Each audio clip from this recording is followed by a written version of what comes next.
48 hours after arriving in Ceuta, the Spanish enclave on Africa's northern tip, thousands of migrants were escorted by the Spanish military back to the Moroccan side of the border. And hundreds are still going back every hour. This man was returned immediately after landing on Ceuta's beach, exhausted and dazed, carried away by medics into Moroccan territory.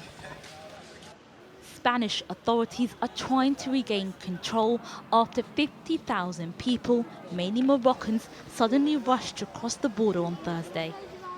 In the tragic and dramatic events unfolding in Ceuta, over at least 67 lives have been taken, and this is happening due to the mafias that traffic human beings and exploit situations of extreme vulnerability.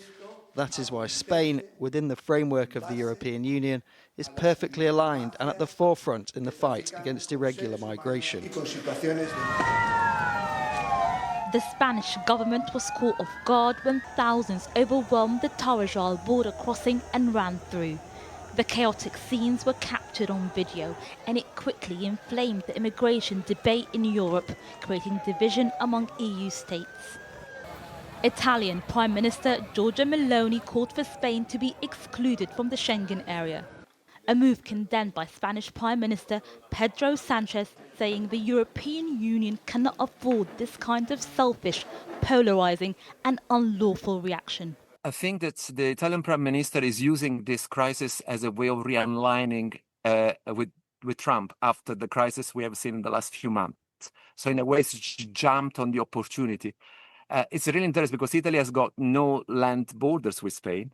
So, closing the Schengen borders, it's more a statement than it's something that really affects in reality a larger number of people. It's like she wanted to come out with a statement criticizing Spain, partly because of this sort of political pressure to realign with the international rights government. And there are questions whether this mass crossing was politically engineered, with some accusing the Moroccan government of turning a blind eye and loosening the border as a warning to the Spanish Prime Minister for visiting their rivals Algeria 10 days ago and discussing the disputed Western Sahara region. Morocco and Spain have a long relationship in terms of migration control, but also they have an ongoing tension around the status of the Western Sahara region and the independence of Western Sahara. When the previous bigger crisis happened with the 8,000 people crossing in Ceuta, was a point in which Spain had moved more towards Algeria's position, which is for independence. And as a response, Morocco let a lot of people crossing. But landing in Ceuta does not guarantee reaching mainland Spain. 48,000 have already returned to Morocco, many voluntarily.